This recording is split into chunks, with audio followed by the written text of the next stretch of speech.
Call the meeting to order. First item on the agenda is approval of the agenda. Move to approve the agenda. There's a motion by Allison. Second.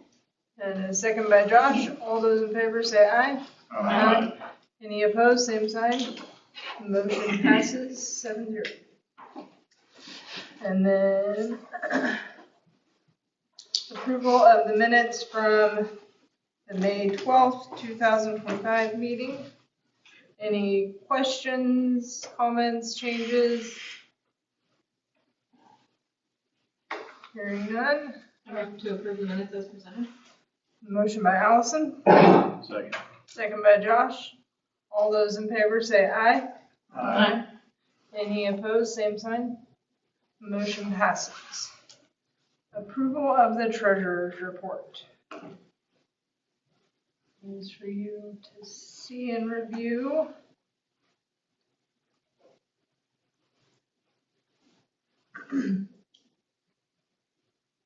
I'd entertain a motion to approve the treasurer's report.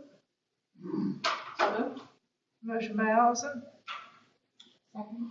Second by Kayla. All those in favor say aye. Aye. Any opposed, same sign. Motion passes 7-0.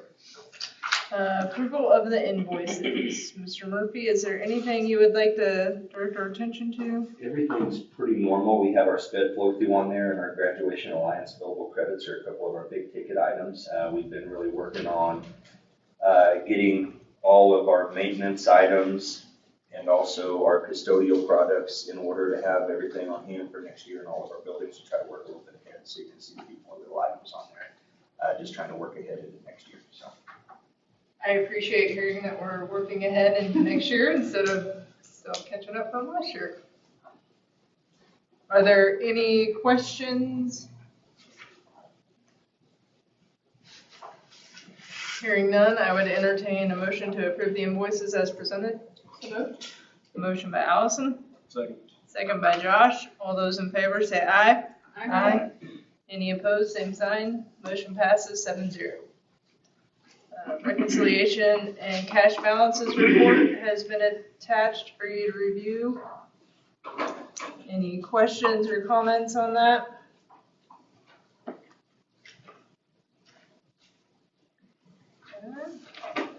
And then item number 7 is our recognition of visitors.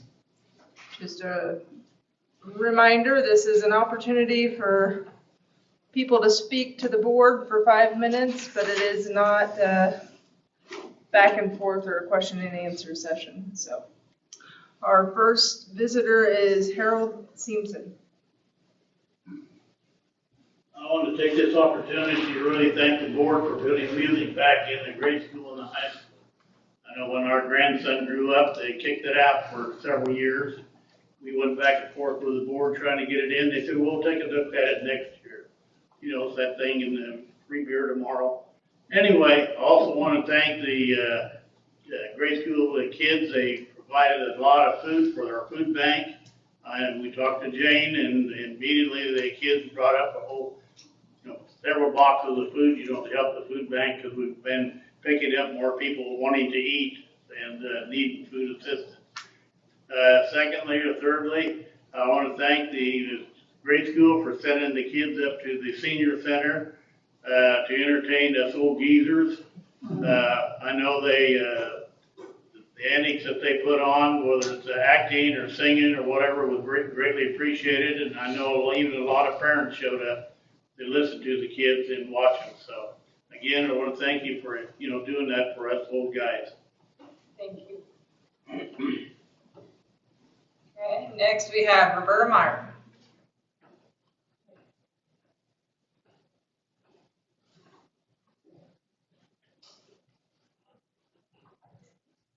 Good evening. Thank you for letting me come and speak. I've got my stuff written out so I can be efficient. 3, 2, 1.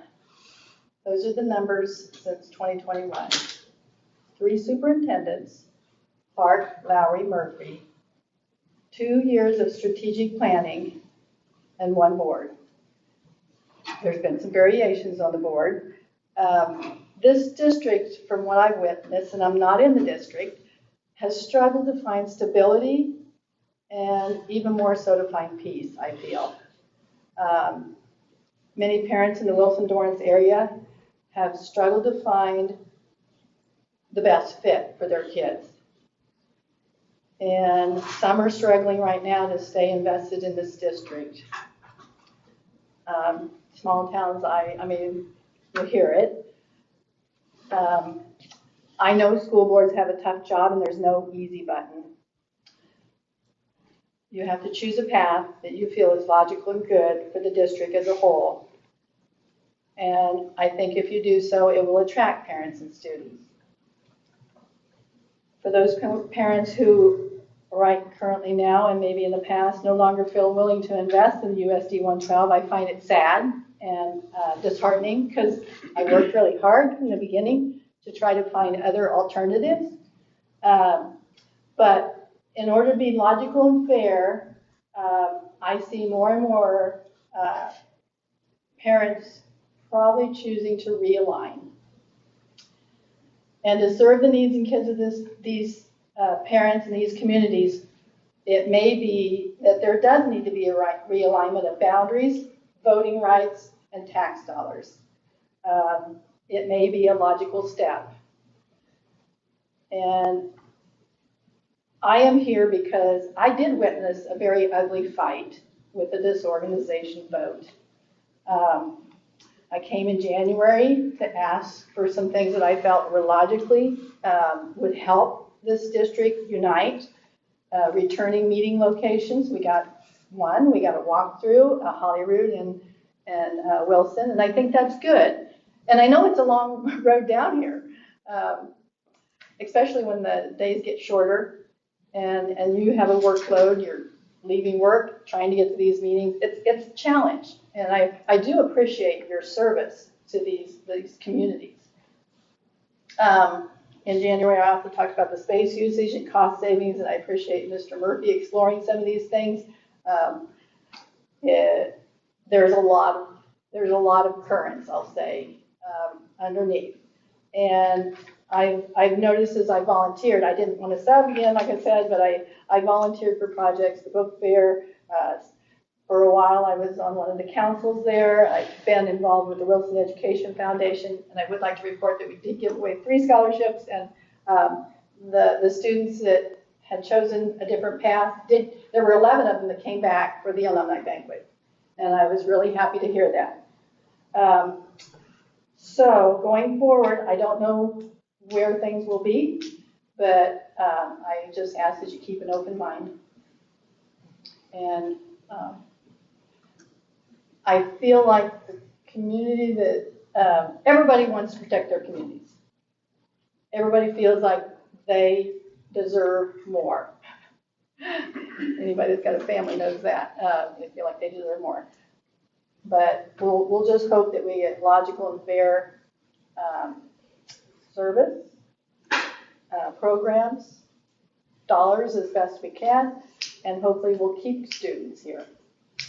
So, thank you. Thank you.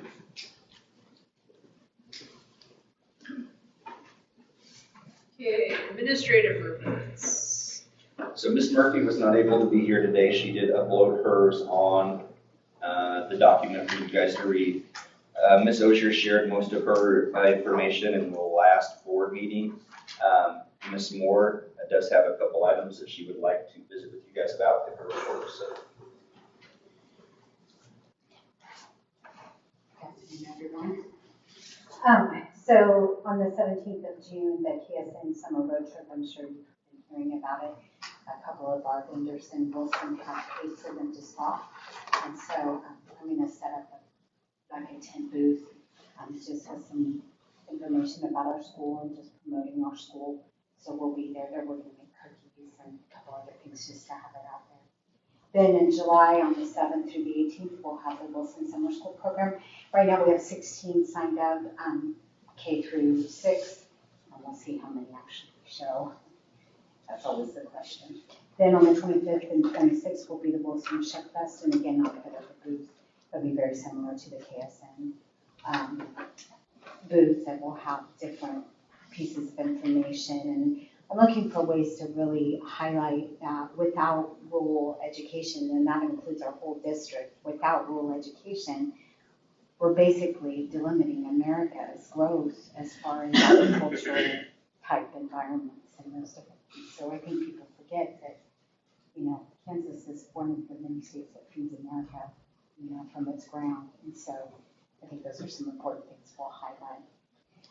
As far as our building goes, I do know that our insurance adjuster did come and take a look. We'll talk a little bit later about our library and some of the situations we have there. We are going to be moving it to another location temporarily until we can get, and all of that has been prearranged, so we're not trying to step on ourselves, trying to get it done at the beginning of the school year. I did drive up. Today I was gone. I'm having some issues with my foot, and so I was gone Friday and yesterday, and I drove in, Friday, and drove in this afternoon, and then we have these cute little air conditioning units that are outside our building, if air conditioning units can be cute. Anyway, but they're there, and I tested mine, and it worked perfect. It was nice and breezy, so they're going very well. I think he's pretty close to being done. Maybe within the week he should be finished. We did interview a potential candidate for our daycare. I know Mr. Murphy's going to discuss with you some of the limitations that are involved there. We're in the process right now of cleaning up that room and giving it a fresh paint, fresh paint job, and doing some different things. One of the things we're going to talk about with Mr. Murphy is our enrollment projections due to the daycare situation partially, and due to some other issues that we're having with other districts, and we lost somewhere, I don't think we're at 20, but I won't really know until we get everyone enrolled, because some say they're leaving and then they change their mind, So these are preliminary numbers. I'm sitting at 52 K through 6, and then you add the 10. But I do know that there's been 2 families that have purchased property in Wilson, and both those families have pre-Kers. And they have talked with our pre-K teacher about enrolling in our school, so that could bump us up to 12. But I'm really thinking that one of the attractive things, if for some reason we couldn't get our daycare back up and going, one of the attractive things that might help us is to pull an all-day pre-K versus doing morning and afternoon. That would eliminate the need for that daycare situation that's there. The one inhibiting factor there is the after-school program. But I think there are some things that we can do there to help out there as well. So we'll take a look at that a little further and see where our numbers are and what we need to do as we go. Any questions? Thank you.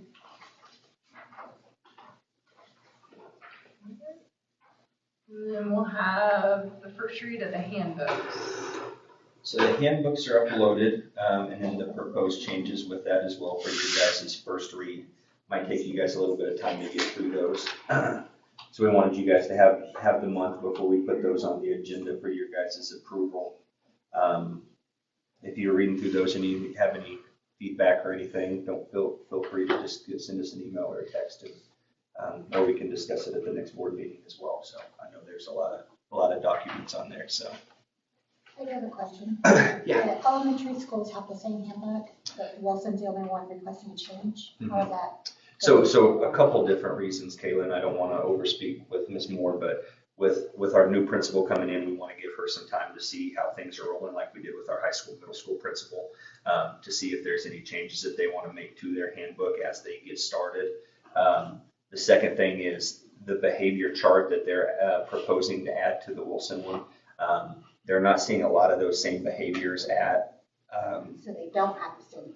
They do right now, but with the proposed changes, it would have a matrix. Ms. Moore, you want to help me out on that one? Yeah, I just feel like there was a lot of confusion and a lot of misdirection as far as what we were doing as discipline for students last year.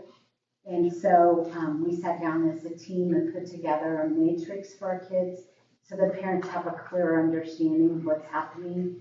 And that way we don't have so many questions from parents, and there isn't, it's equitable across the board so that everyone is treated with equity. Right, I understand that. My concern is the two different, getting back into the two different handbooks instead of keeping the same throughout the district for the elementary schools. It wasn't necessarily questioning the addition, but. Right. Spell here. I don't think Hollywood would have an issue with putting it in.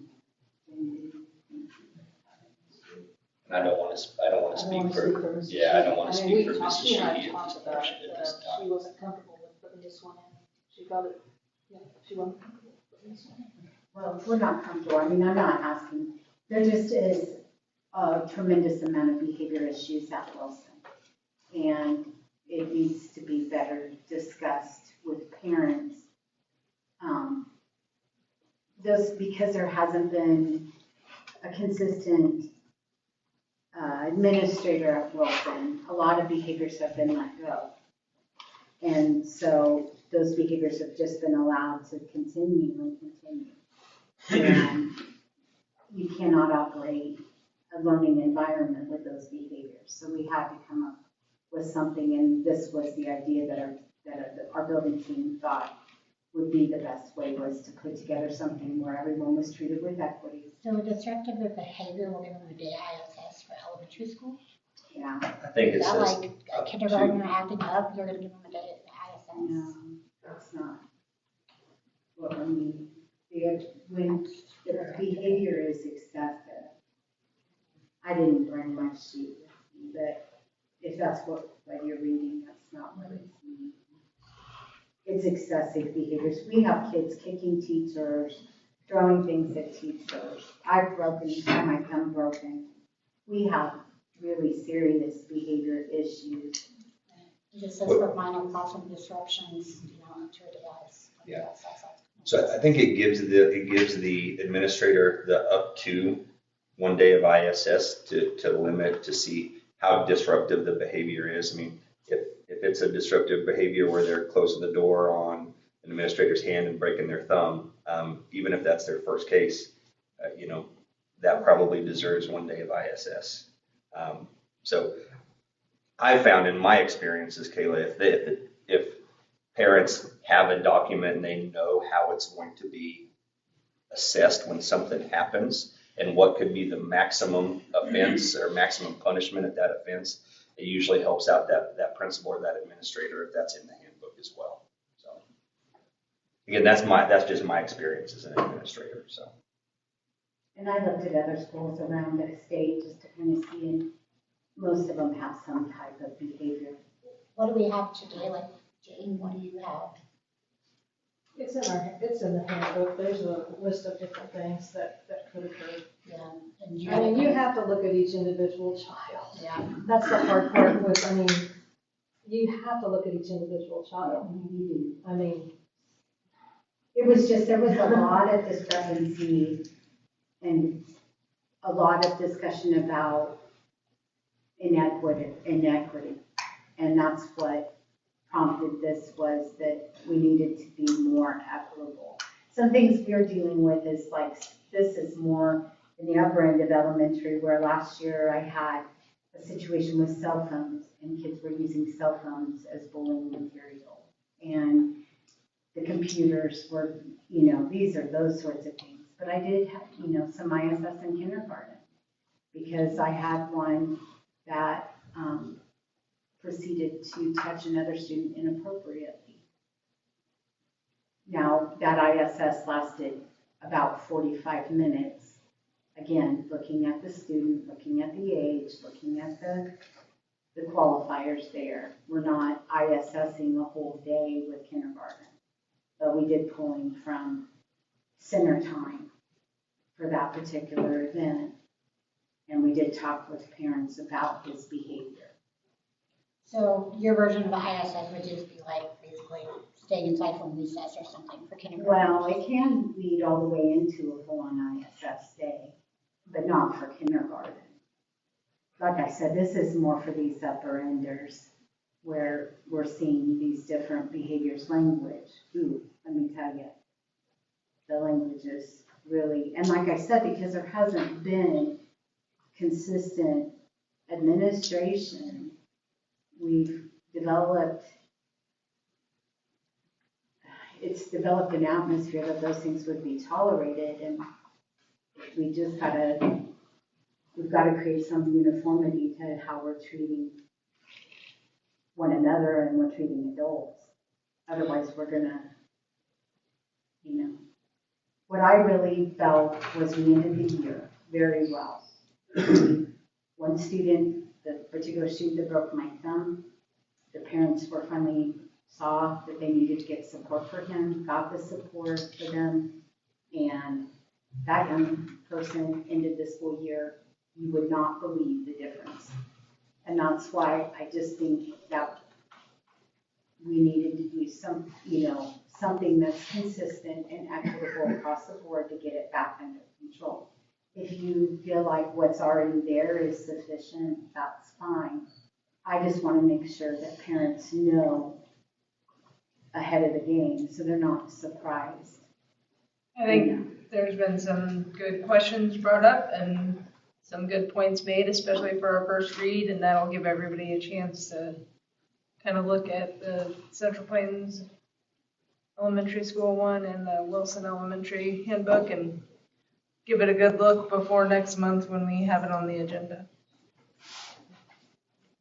So we'll move on to item number 10, the junior high football co-op. So Chase would like to continue their cooperative agreement for junior high football, almost exactly like last year. So they're anticipating anywhere from 2 to 4 young men that they bring over to play. Junior high football agreements, junior high cooperatives, usually just 1 year. So they talked to the coaches. Our coaches are for that cooperative, just to build some of that relationship back and forth. They felt like things went really, really well last year. So I would recommend moving forward with that 1 year cooperative agreement with Chase. I agree. From the outside, I think it looked like it went really well, and from the kids' perspective. And I move to approve a 1 year cooperative agreement with Chase Junior High School for junior high football. Motion by Allison. Second by Josh. Any further questions, comments, discussion? Hearing none. All those in favor say aye. Aye. Any opposed, same sign. Motion passes 7-0. Item number 11, KASB workers' compensation renewal. So we have the workman's comp renewal attached. It's about a $2,100 increase from last year, and we also participate in the loyalty credit program, which gives the district some additional savings on that side of it as well. So that $2,100 is pretty comparable across the state on that workman's comp side from KASB, sorry. So I would recommend moving forward with that workman's comp agreement with KSB for the total amount of $16,943. Also moved. Motion by Josh. Second. Second by Allison. All those in favor say aye. Aye. Any opposed, same sign. Motion passes 7-0. Item 12, the Wilson Elementary Library. Okay, so this is an update on where we're at with the leakage and everything that we dealt with in the library at Wilson. Reached out to our insurance adjuster last week, got a little information back that it could possibly be a week to 2 weeks before they're going to give us an idea of what the coverage looks like, whether it's a pre-existing condition before we're with the kids' property insurance or not. Whenever I talk to the gentleman, they recommend go ahead and move forward with the mitigation and getting everything taken out that's got anything that's water damaged, molded, anything else like that in the library, since we're going to have to do that whether it's covered or not covered. So, and I agree with them, whether we're covered or not covered, we're going to have to take all that out and get it out, and then we're going to have to get to the root of the problem, whether it's the sinking foundation, whether it's the roof, what's causing the leaks in that library to get it fixed, or move the library somewhere else. We're not going to be able to I wouldn't advise putting anything in that library back until we get the root of the problem fixed, because it's just going to keep happening again until we figure out if it's the foundation or it's the roof. We've had the roofing company out, I think 5 to 6 times this year, at Holyrood and at Wilson to look at the different leaks. They've done water tests and everything else on it. 2 different companies, they can't find any leaks. There's some evidence there that it could be the foundation is settling in one side of it, that it could be dropping towards the front. So we do have one bid when LeMunyon came out that was $48,102.28. For them to come out, they go through the books, they go through the cabinets, they go through the carpet, take that stuff out, they go to the drywall all the way down to where any water damages or any mold that could possibly be growing there to get all of that out. This would fall under an emergency situation. If the board does want me to go ahead and get 2 other bids, I'd be more than happy to get 2 other bids and try to get them as quickly as possible to you guys for the end of the year board meeting coming up in a couple weeks. If that's what you guys so choose. I have not had a lot of experience with having water damage and all that stuff ripped out, so I don't even know how comparable that $48,000 bid would be to a couple other companies coming out as well. So if we want to wait till the insurance company comes back with coverage, we can do that, but I wouldn't recommend doing that. The longer we wait, the longer it's going to take to get that out of there. So I just wanted to kind of put that out there to the board, just a few choices. They can accept the bids for Le Mignon to come out and do that, or if you guys want to give me the direction to go ahead and get a couple other bids, I'd be more than happy to reach out to get that done as soon as possible to get back to you guys at the end of June. Where are these guys at? So the gentleman that came out from LeMunyon, he's based out of Salina. Okay. So I think they do a lot of work everywhere. Where their home base is at, I don't know exactly where their home base is at, but that guy comes out of Salina. If we go ahead and jump on it and start to get his stuff out, are they willing to get the stuff out and wait at that point to see what the insurance says, or they want to proceed on with everything? No, they just want to get everything out that's been damaged or could have mold growing on it or could get mold growing on it at this point. That way, we can look at the root of the problem. We have not dove, Josh, into any of what the actual root of the problem is. This place does do with foundations and those sorts of things, but this is just for them coming out and get anything that's damaged out of there. And this isn't putting it all back together. No, this is just the getting it out. remediation of taking all of it out of there. And just from the looks of it, we're going to be talking about throwing away books. We're going to be talking about bookshelves, whole bookshelves gone and thrown away, carpet ripped out of there in certain parts, if not the majority of the library area. Drywall is going to have to be taken out. There is some water damage in a couple places on the ceiling tile that's going to have to be taken out. And at that point, I would guess that they would look at the foundation and look at cracks or things like that show evidence of if it's Do we know of roughly what we're looking on insurance? Did they say, hey, we'll get back with you? The only thing he said is I've got to see if it's a pre-existing condition or not. Okay. So if it's pre-existing that's causing that damage before we went with him, I don't know what that looks like for us. And the deductibles, well, there's about 3 different deductibles it could potentially fall under, anywhere from $25,000 deductible up to a $100,000 deductible, depending on what that root cause is and how far back it went. So I have 2 thoughts. One is, and I don't necessarily want to delay this work because we need to get it done. So, and the other one was that I like the fact that company is also a foundation company, so that possibly they could do some of the repair work too, if need be. But my direction would maybe be to go ahead and let you try to get 2 other bids just to see what the difference is, but to then go ahead in this motion to allow you to proceed with up to $48,100.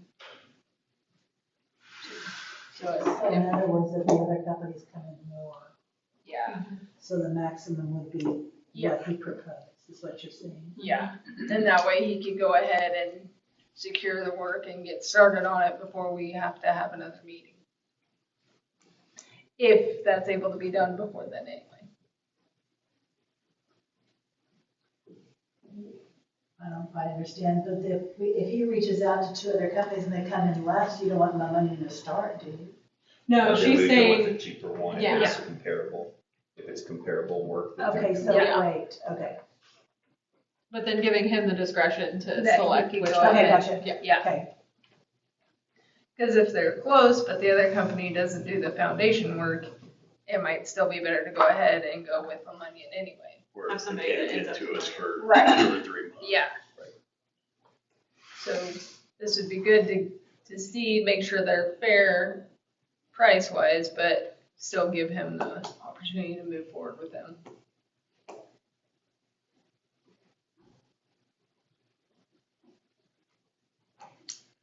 Any other comments, questions? Will this be done by August, or it won't really matter, I guess? Whenever we were, Shirley, whenever we were talking with them at the end of May, they could have got us penciled in June to get it done.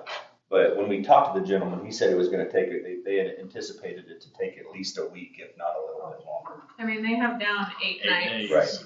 So 8 nights. for- my concern is that if we wait any longer, we can't get to the books in there, we can't do anything until they come in and go through all of those items. So, if they're still 2 weeks out, I would guess we're probably looking at the end of June or the start of July.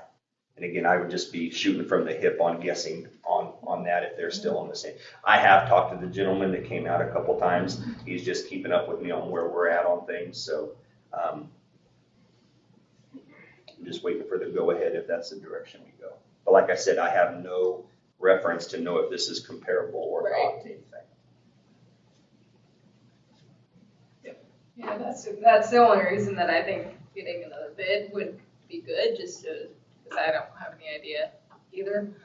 But I don't want to delay it too much, so I still would like to give you the authority to move forward. I do know in the old journalism room, there was mold in it before, so there's been mold in that building in other rooms. Okay. And it must have been taken care of, because I know the janitor told me she had to clean out the mold. Okay. That's about 2 rooms away. It's about where that tree is, where I showed you that tree Gotcha, was yeah. growing up. So, I don't know why there's mold in one, I don't know. But I was just wondering if the mold would spread from the library to other rooms if we don't start pretty soon. Well, consistently though too, just the way that works is if there's moisture and the airflow and Yeah. that sort of thing. And we haven't fixed the problem yet because we don't know what the problem is Yeah. up there. So.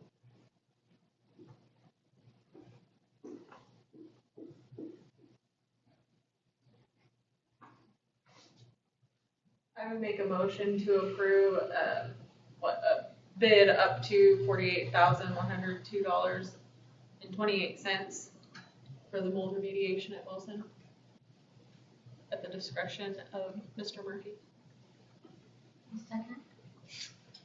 Motion by Allison and a second by Kayla. Any further questions or discussion? Hearing none, all those in favor say aye. Aye. Any opposed, same sign. Motion passes 7-0. Item number 13, the flooring rotation. Okay, so I just wanted, this was kind of an unexpected number from what we're doing in the library. So I just wanted to bring this back up.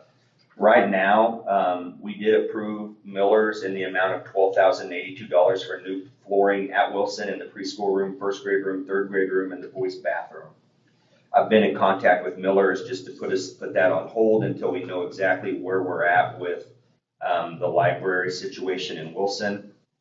If the board decides they don't want to move forward with the flooring due to what potentially could happen with the library at Wilson, they'll need to rescind that motion. The board could then rescind that previous motion and make another motion to move forward with flooring that's most needed. Talking to our custodial staff, we really have got to do something in that boys' bathroom up there with the flooring that's on it's not laminate, it's vinyl. So it's a little bit of I won't say it's a little bit of, it's a safety concern in a couple places with where that vinyl's coming up off the floor. If they want to move forward with Miller's doing all that for the $12,082, we can move forward in that direction. The boys' bathroom itself was $2,608 on its own, and I would recommend still moving forward with that one. we're still in a good place with our capital outlay right now that we could move forward with all of it. It just really depends on what you guys want to do, move in that direction. And like I said, I can't even give us a guesstimate on if we have to go back and fix everything in that library on what's wrong with it, and then come back in with new bookshelves, new drywall, new carpet, and I can't even shoot you guys a guess on what that's going to run. So I just wanted to open up the discussion for you guys if you wanted to have it. If we want to move forward with what we've already decided, that's fine. I just wanted to make sure you guys had that conversation. So if they move forward, then there's no action. If you decide to move forward with the $12,082 for the preschool room, first grade, third grade, and the boys' bathroom, no motion's necessary. If you guys decided that I'm just really leery of what that's going to run if there's no insurance on that side of it for the library. I'm already having about $50,000 just into that and not knowing. I mean, we could very easily be talking about another $100,000 if we're talking about foundation and roofing and then putting everything back. But I don't know that for sure either until we get somebody to come in and see what the problem is in there.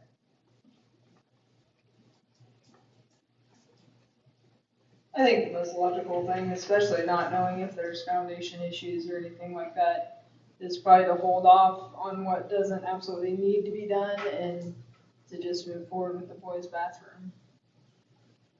That way, we're changing anything that's a safety hazard or anything like that, but kind of hold off until we see what's going to happen elsewhere.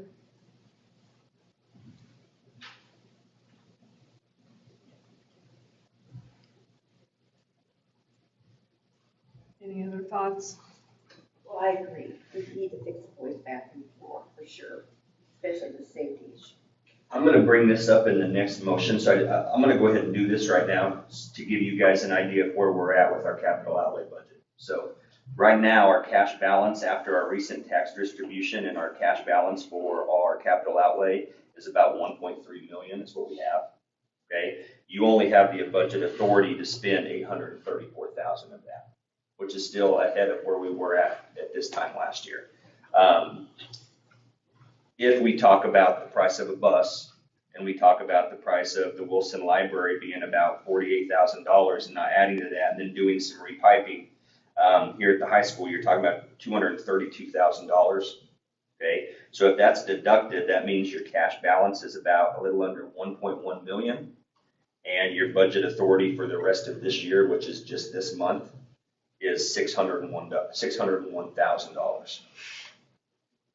And I'd be more than happy to say those again so you have them to write down so you can look at them. Is that already accounting for what we have? It is, it's counting Okay. all of the carpet already taken out. Okay. Anything we've made a motion on? Anything you've made a motion on is already out of there. So I'll say those again. Cash balance right now after recent tax distributions, 1.3 mil. Budget authority is 834,000. If we move forward, if you guys decide in the next couple motions, so we talk about on buses and then the $48,000 for the library, and then if we get to the repiping of part of the high school at 20,000, those three big ticket items come out to $232,981, which if you deduct that from your cash balance leaves you a little under 1.1 million, and then your budget authority is 601,000. And again, that's for this month because we start the new year in July 1. So I was going to talk about that in the next one, but that's probably numbers that you guys are going to need to kind of have in your head for the fourth edition. So. Is there any chance, so those rooms that we had decided to do, and I'm sorry, I don't, as far as layout and stuff, how close are they to the library? And if they think that there's foundation issues, is there a chance they would be pulling any of that flooring up to further assess, or because I don't want to lay something down and then have it pulled up right away. Right. So the preschool room's on the other side. The first grade room is pretty comparable to where, it's on the same side as the library. The third grade room is off to the south side of it. So we have the library in the middle, and then we have that hall, and then we have the daycare room, kindergarten, first grade is all on that side. And then once you turn that corner, third grade's on that side. So I would say the first grade room is on the same side as the library of the school. Third grade room's off to the north, to the south. And then the preschool rooms, over on that other hallway. Is in there. Yeah. The issue with the first and third grade rooms is there is some evidence of leakage. When it rains, and like the wind blows it into the south of the building, we are seeing some evidence of water damage to the carpet there And as some well. past water damage. So I'm concerned about that as well. So I don't know if we want to pull the carpet, and look and see if there is damage there, or if it's just, Well, We've had- my thought was just if that Plumonian, once they cleared everything out in the library and decide that it's, if they make their recommendation that it's actually a foundation issue, then I would think they would probably assess it further if as needed. When they come out and look at that, it's probably a really, really good idea to have them walk the other hallways and the other classrooms, just to have them take a look at it at that time too. It might be a little extra added to the bid. If the foundation goes deeper, if it is a foundation issue, maybe have to check it all, if they're gonna be there before we do it. If it's blowing in, we have a problem there already. But I'm not saying that, it's just that's what it appears. But if you're spending 50,000, what's a little bit more?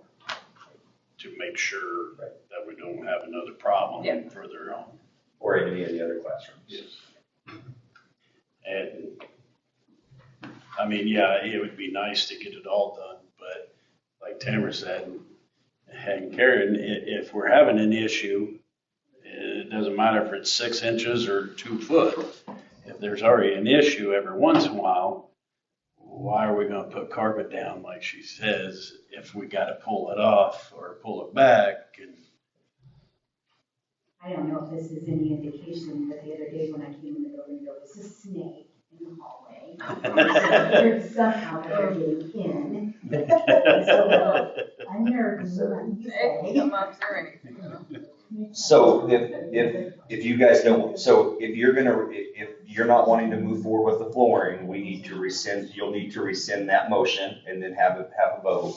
And then make a separate motion to continue with what parts you want to continue on from the bids that Miller's gave us. And you said kindergarten classes on the other side?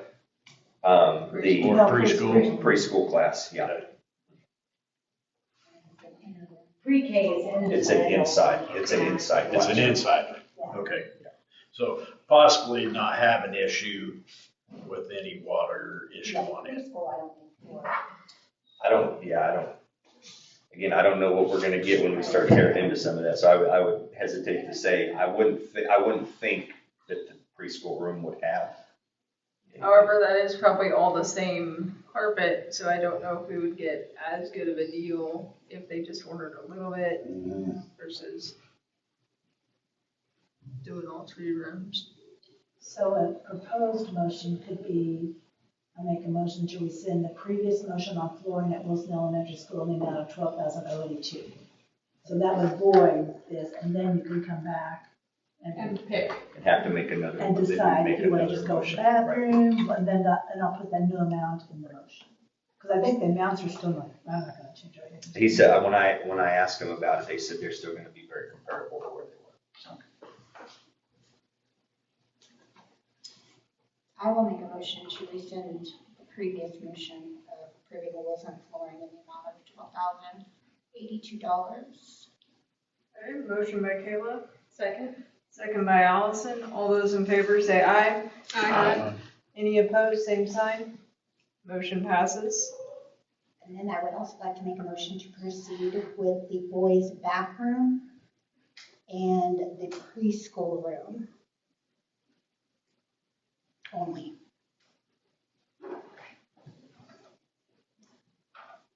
There's a motion by Kayla. Should I put an amount with that, Mr. Murphy, or not? I would, with the prices that are on there, I would not. Okay. I would to say those two rooms. Boys bathroom Yeah. and preschool room only. Yep. Okay.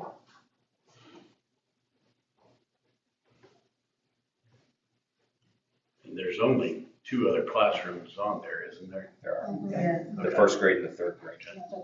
Yep. I'll second. A motion by Kayla and a second by Josh. Any further questions, comments, discussion? Hearing none, all those in favor say aye.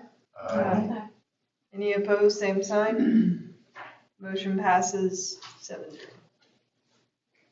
Item number 14, the transportation rotation. Okay, so we visited a little bit earlier this year about transportation rotation. Our hope was to not look at purchasing a new bus until next year at this time, but the timetable on those things keep getting pushed out further and further and further and further. So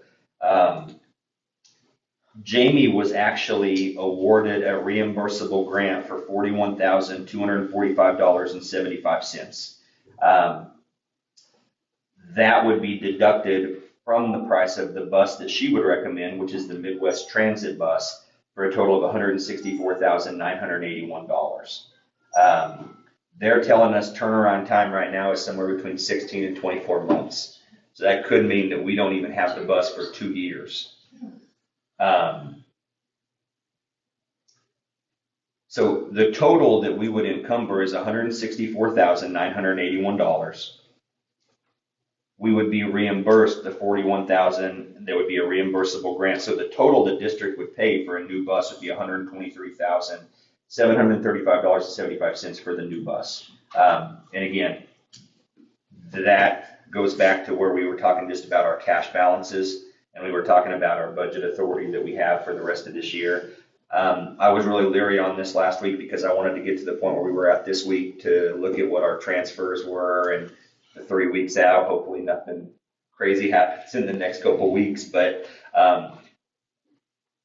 we feel really confident now that we can encumber this amount and still put us in a really good position moving forward. So, and again, if you deduct the bus cost and the Wilson Library and some piping, it still puts our cash balances a little under 1.1 million, and it still keeps our budget authority. Your budget authority is 601,000 for the next 3 weeks in case something crazy would happen. So,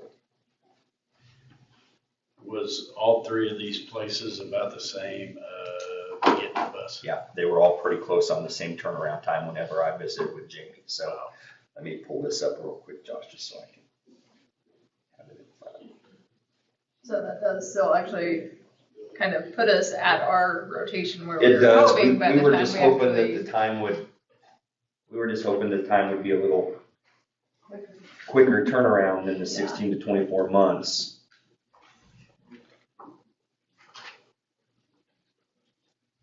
Is the grant for diesel only? Because I thought we discussed at one time that we wanted to get away from them and go straight gassers. But the last one we couldn't because it was diesel only. I don't know the answer to that, Josh. I wasn't in on that conversation.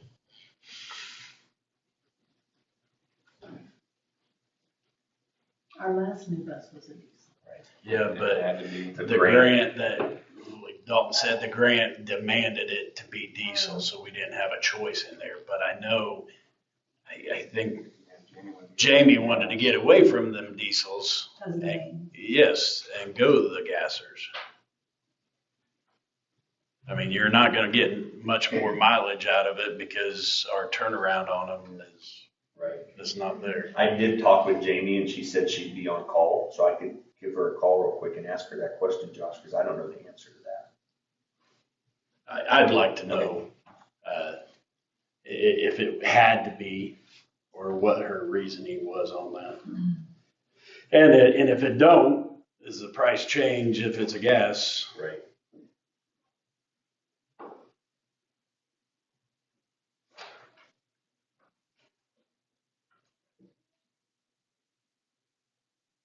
Hey, were you just sending me a message you're watching, huh?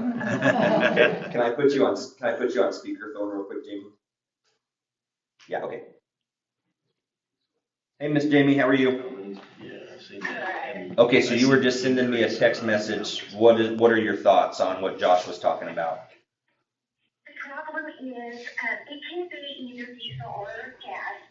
The problem is if they can even get the parts for the gas, the turnaround is even longer on a gas one if they can even get all the parts. That's worse. It's an issue. To build a gas one, so. Okay, how soon do we need this I bus? think dealing with the diesel just because we have no idea when we would even get, if we tried to get a gas one, when we would get it in. Okay. And Jamie, I looked at our transportation rotation. We were hoping to have this bus at the start of the 26-27 school year, right, on our rotation? Right. Right, so. Even with the diesel, that puts us at that. But you're asking Dalton when this expires. Do we have to let them know for the? That too, I just, No, so Jamie, are you still on here? Yeah, so Jamie has everything in for the grant on this side of it if we're gonna move forward with the bus. We just have to give them the go-ahead from the board motion that we're gonna move forward with it. Is that correct, Jamie? Correct. Yeah.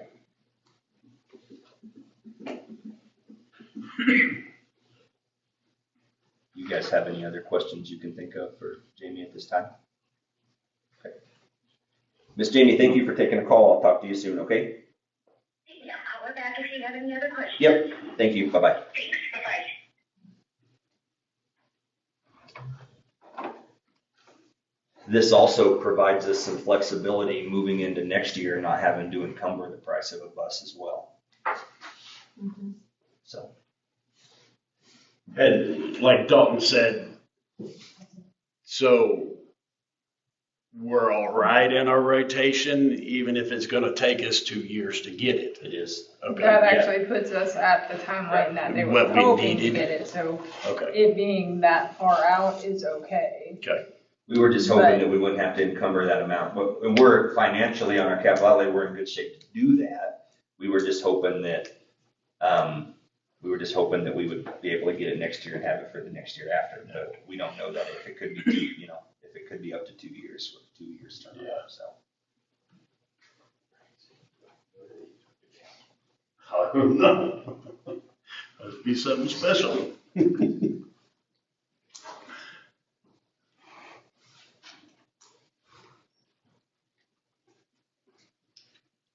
Okay, I would entertain a motion to accept the bus bid as presented. From Midwest Transit. Yes, with the reimbursable grant. So moved.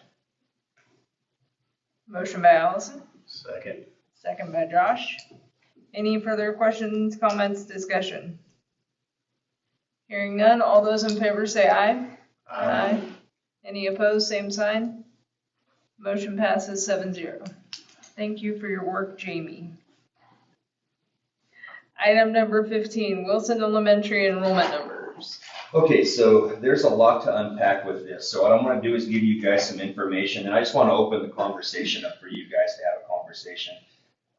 Really, no motion is going to be necessary, but I think we need to have this conversation moving forward. So due to our current enrollment projections at Wilson, it brings up the question that we have of whether we want to move forward with replacing existing members that are leaving the district. Basically, if we hire back the positions that have resigned this year, that's going to have our student ratio around 1 teacher to every 5 students. It's going to be pretty close to that. Okay. And I'm going to be the first to say I'm not a huge proponent of multi-grade level classes in one classroom with 1 teacher. But with the anticipated class sizes of 3, 6, 6, 7, 8, and our various grade levels coming up at Wilson, and then the anticipated 6 and 1 preschool grade level and 4, I just think we're going to need a plan in place on what that's going to look like, whether we're hiring faculty and staff back or what our plan is, or what's been discussed even before I've been here, if anything's been discussed before that. So talking to Ms. Moore, we'd like to involve the staff at Wilson to gain some input and developing some sort of plan to use our current faculty and staff to meet the needs of our students at Wilson.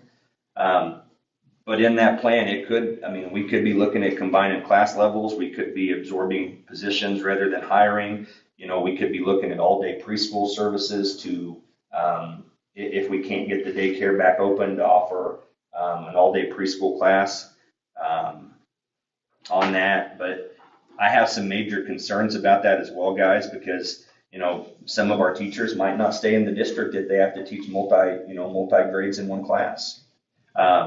It could also lead to more students transferring out if their parents know that 2 grade levels are going to be in one class. So I have concerns on both sides of this, especially with the student projection numbers that we currently have. And I just want to open the floor up to discussion from you guys and what you guys, maybe, I don't know if you've had conversations about this in the past or this is the first time, but I really think we need to have a plan moving forward of what that looks like. So just want to give you guys a little information and open up the floor for a conversation on what your thoughts are. You know, because ultimately, if we do move some classes together and grade levels together, you know, you guys are going to be, you know, in on that, and you're going to hear about it as well. So thoughts, ideas, comments? It wouldn't be a completely new thing. They have had combined classrooms in the past. It's only been 3 years that they were all separated, 2, 3. So, I mean, I do think that needs to be a viable option. But we do know from the parent meeting that we had at Wilson that K1 is not a popular combination. Maybe first and second or other combinations, but the parents were very against K1. They were, and Shirley, my only concern about that is, you know, we're going to have some teachers in the district that have one teacher for 20-some kids, and then in a kindergarten classroom, we could have one teacher for 3 kids. And that is best for those kids to have a one-on-one teacher. I will fully agree with that. We still have to be able to have some sort of comparability across the district in class sizes, and I don't know what the answer is to that. Well, is there also like a certain way that you could use some of the supplementals and some of their other rotating classes like PE, art, music, to make that to where the 2 classes aren't actually in the room together at the same time? So we've talked about this and thought about it a little bit. Ms. Moore and I have talked about it some. If we can use those special classes, so maybe, and again, this is just hypothetical, I'm just throwing this out there. If it was something where you had like 3rd and 4th grade together and they started the morning off together, and then the 3rd grade went to art and the 4th grade had their reading lesson, and then the 4th grade went to art and the 3rd grade had their reading lesson. You know, I think that's a possibility. The scheduling component for that would just be kind of, Ms. Moore, I don't want to put words in your mouth, so please help me. Well, I think more what I was thinking is the way we've handled 5th and 6th grade, which is I teach math and science, Mr. Zalabo teaches reading and social studies, or well, reading and science. We have a social studies instructor through Trina only because to fill her contract, you know, the time on her contract. One of the options that I talked about, not met very highly, is 1st and 2nd grade coming together in a similar way, where one teacher is teaching reading and social studies, one's teaching math and science, and social studies, those pieces get, you know, split between them. The concern there is the class identity, that, you know, they lose their identity with the teacher, and there's some other things that happen there. There's no perfect way to do this. It's a sad reality to where we are, but I think that's the best way than trying to, you know, I only have an art teacher half a day, I'm only going to have PE half a day, and trying to juggle schedules around and getting everybody and getting an equitable amount of time. And I just think this is going to give more fidelity to instruction because the same teacher is going to be teaching both content, you know, both the teacher teaching math for both grade levels, so on and so forth. And it ensures that at this point, if we did it, I would have 2 certified instructors.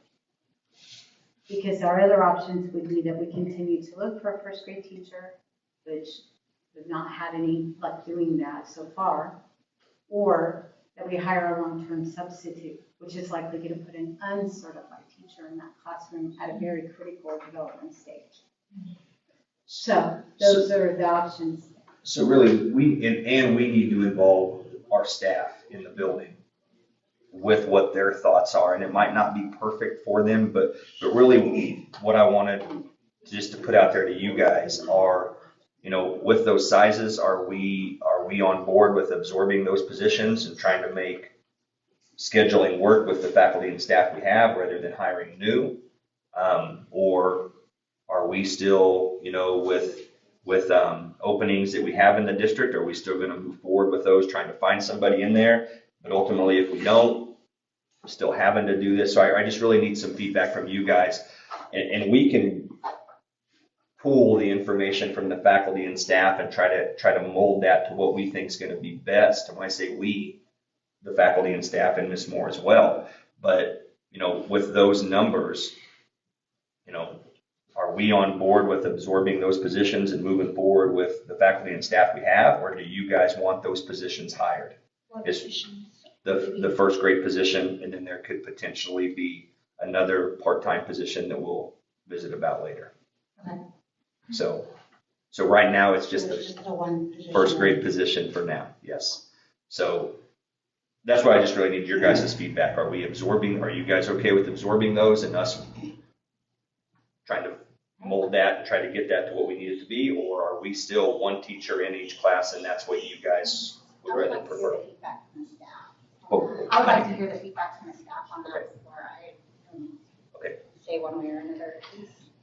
I could, say but I'm not there every day. I don't know. Right. So, So we can get information survey-wise, send emails out to those teachers that are there and try to gain some of those feedback points and then try to bring that to you guys at the next board meeting. Is that? and saying that, I hope, the teachers go into this with an open mind. I mean, we are all facing declining enrollment somewhere. Things are going to have to look different. So if, we have to do something different, then we have to. I hope they do go in this with an open mind and really take a good look at some options that we can do.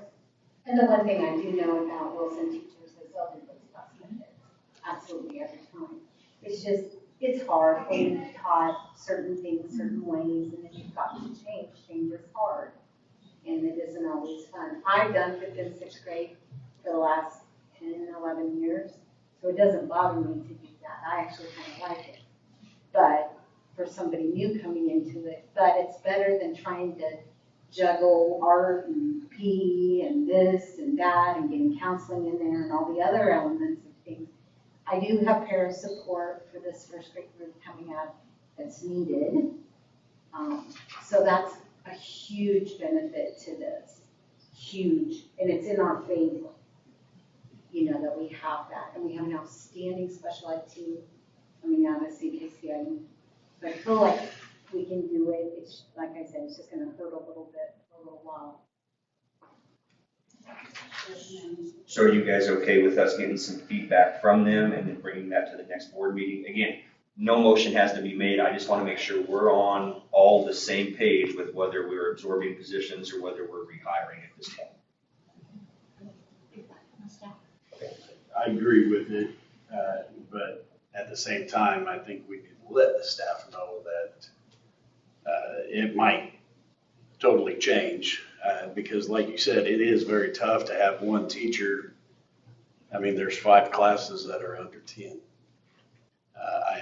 And I know a lot of teachers would love to have a class that's under 10 instead of 20 or 22 and try to make that work. But yeah, I agree with her. See what the staff says. I'm not a teacher, so I couldn't tell you. Hey, what grade is good to put together in that circumstance. So, and we'll bring that to you guys. I just, like I said, we wanted to make sure that we started this conversation early enough in the summer where we could bring information to you guys. And really, from you guys' standpoint, we just need to know, are we okay with absorbing, or do we want one teacher in every classroom? And we'll try to bring you some more information from the faculty and staff at the next board meeting so we're all on the same page. Okay, item number 16, Wilson weight equipment request. Okay, so we do have a request for some weight equipment that's in the existing weight room at Wilson. I lost my page. So we really need to go through there. Our 5th and 6th graders in the past have still used the weight room in there for part of their PE day. So we really need to go through there and see what's being used and what's not being used and make sure if they're not using it, we don't need it somewhere else in the other parts of the district for use. And then once we do that, if there are extra items, we would bring that to you guys for this young lady. I think she's interested in opening her own, I just lost, not weight, like a gym type fitness center. So somewhere in Wilson to benefit that community. But I do know some of those items are being used by the 5th and 6th graders, kind of like an intro to weights kind of thing this morning. Yeah, it's part of our, yeah. So we need to go through there and see what's being used currently with our 5th and 6th graders. And if there are items that are not being used, we need to see where those could be used other places in the district if they're needed. And then if there's items left over from that, then we can kind of create a list and see what the interest level is from that. So no motion necessary. I just want you guys to know we're kind of working on that. If you guys are okay with us going that direction. Do we have a list of what's there? I Not don't. at this time, but we will next board meeting. Okay.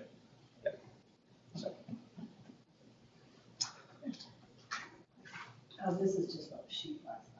Yeah, so the items on there, so the document that's on there is what the young lady gave to us that she's looking for.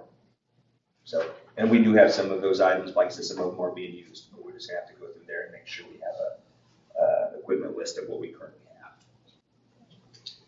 Mr. President, I move that the board go into executive session pursuant to the Kansas Open Meeting Act to discuss non-elected personnel for the topic of supplemental positions, certified staff and classified staff to protect the privacy of the individuals. To be discussed with Mr. Murphy present and Ms. Moore to be on call and return to open session in this room. 7:25? I got 7:07. I like So- 7:30. Yeah, 7:30. 7:30. Okay, motion by Josh, second by Allison. All those in favor say aye. Aye. Any opposed, same sign. Motion passes 7-0.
We are back in open session.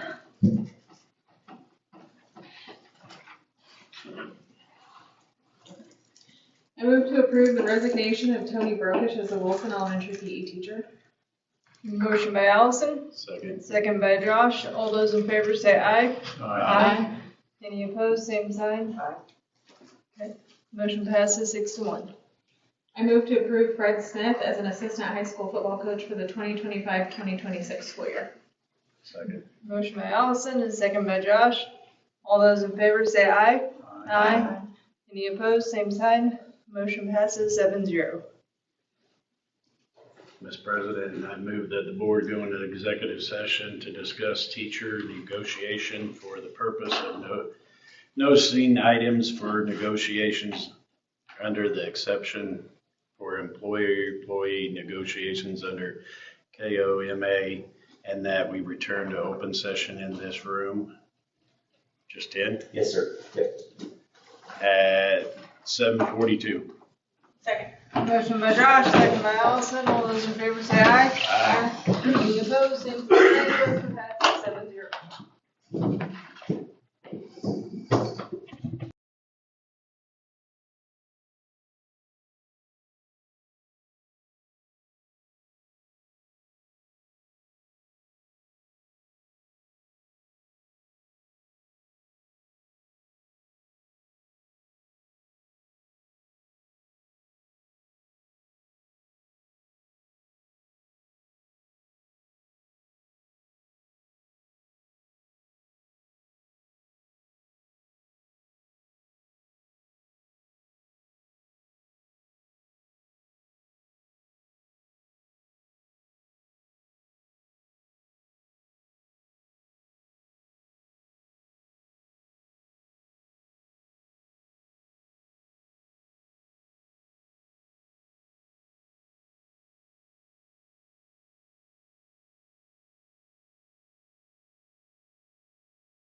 Okay, we are back in open session.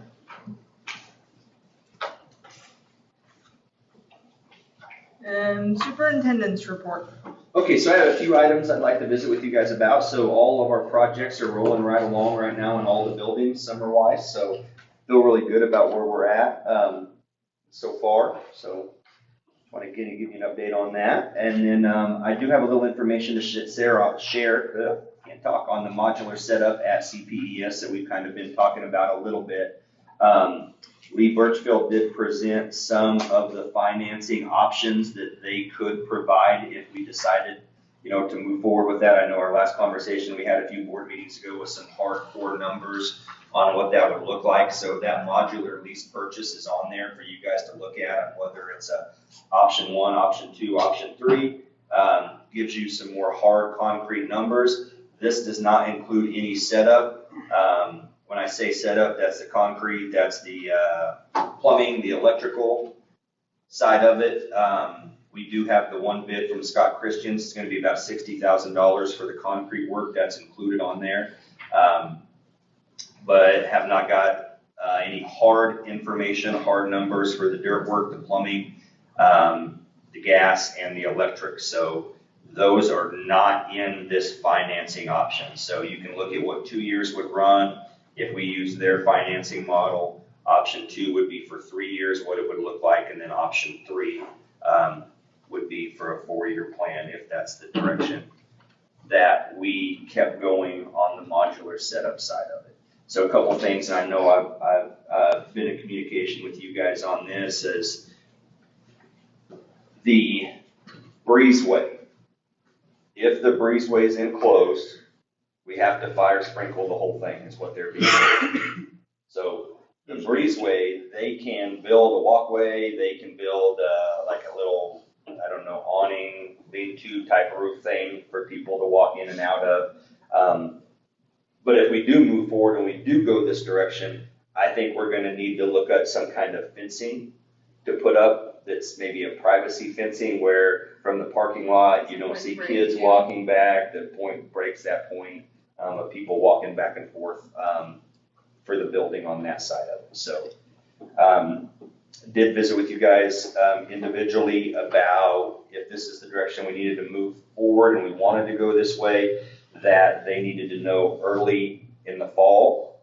That way they could make sure that everything was documented and planned and we would have it by the first of the next school year. So I wanted to share some of those numbers with you guys on the modular setup. Thoughts, questions, ideas? If I don't know the answer, which I might not know, I will get you guys the answer on some of that. So the breezeway situation, what do they classify as enclosed? All 4 sides? Mm-hmm. So we can leave one side open. And my big thing is weather. Mm-hmm. Especially in the winter. If we can enclose that north side, so 90% of the cold weather comes from that north, it would benefit it. Right. And, that's my big thing on it. Even if we have a privacy fence there, it's not going to 100% close, a 40-mile-an-hour wind coming in and out. And I've had some conversations with Shane and Jane about that as well. If that's not enclosed, we would have to change the setup on that, which we wouldn't have the younger kids out there going back and forth. It would have to be the older kids going back and forth in that area. So, but even at that, I would still love the north side closed. Side. And, I'd like to have a classification, what they call closed. Is it a permanent structure that has no escape?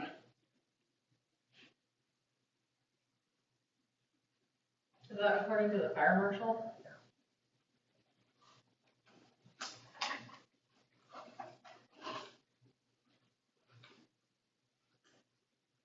Well, so I'll ask him if there's any flexibility on any of it being partially enclosed where we wouldn't have to. You're thinking like the roof and the north side? North side, leave south side open. And why are they classified?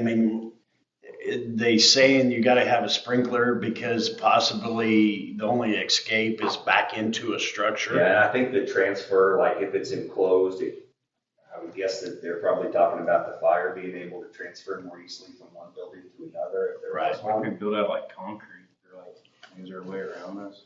Storm shelter type. I'll give him an email tomorrow and I'll ask Lee, what are they classifying as enclosed? Yeah, can we put a tornado shelter with 2 entrances? Yeah. Or a walkway on both sides. Yeah. You know, Maybe we get a grant for that. if at least we can close that north side. North side, the options and enclosed on both side. Or if you put fireproof doors on those things. Yeah.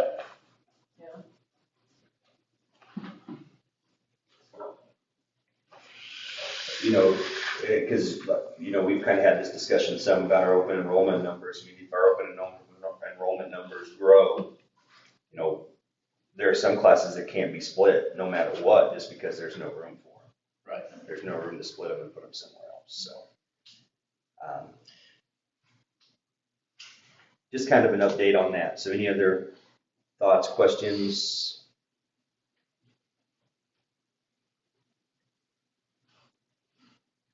Looking ahead with that, and as soon as we can encumber any of the setup fees to try to break up some of those costs. Have we contacted, and, you know, quite a few for electrical and plumbing and dirt work and? So the last conversation we had on the electrical, I always forget his name. Mark was looking into what it was what they were gonna have to do on the Holyrood City side to get us the electrical that we need there for an electrician to get it to the facility. They were still talking about what the gas side of it would look like on that side. And then the dirt work. What I'm hearing, I don't have hard numbers, but you're not talking about a whole lot of money on the dirt work side of it. Would Scott be willing to do some dirt work plus the concrete? I don't know the answer to that. I can ask him. He got the equipment for it. Yeah. Yeah, he's doing that concrete pour for us, so he's gonna have to do some of that dirt work over there too, so I can visit with him and ask him that as well. You know, if this is the direction we wanna move, you know, we would talk about with our capital outlay budget next year, encumbering down payments and then encumbering this side of it. And then the next year, we would start our rotation on, you know, our monthly expenses on what it would cost for the building. So our cash balances are in a good place for us to raise that capital outlay budget going into next year as well. So I know we raised it to 1.5 million last year, and I'd anticipate us raising it a little bit more this year to give you guys, again, not that you have to spend it, but you have the authority to spend it if you want. Are you thinking trying to encumber some of it at the year-end meeting? No, I don't think we're in no position right now to. What we'll do is we'll the cash balances that we currently have in capital outlay, and then with what we are estimating our tax distributions to be next year, we'll work on that for our budget. And then, like I said, our hope is that if we decide to move this way, we could work on the down payment and the expenses for the groundwork to be set, and then we would start our monthly would be in the next budget year. So.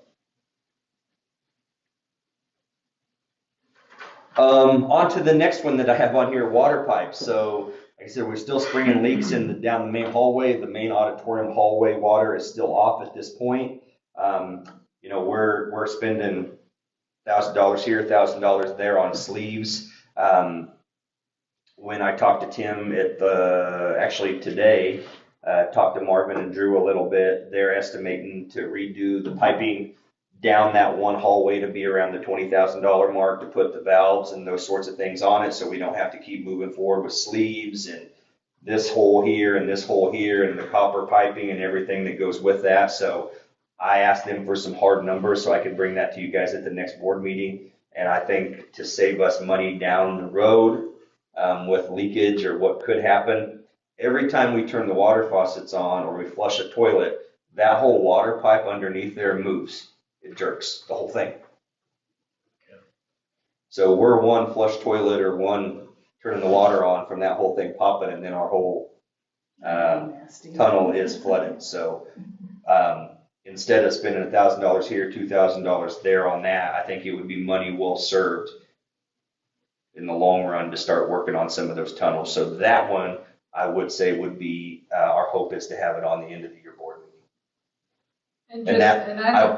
Sorry, I was just gonna give some background information because I don't remember at what point and how many years ago this really was. I think it might have even been when Mr. Clark was still here. We had talked at that point about getting the valves for each of the tunnels. And that hasn't been done, but we did get some cost estimates and it was gonna be $10,000 just for the valves for each tunnel. So to hear that we could redo it and probably change the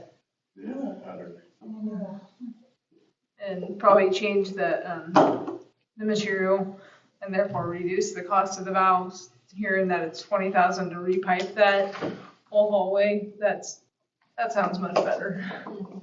So our hope is to have that on the end of the year board meeting with transfers and everything else. So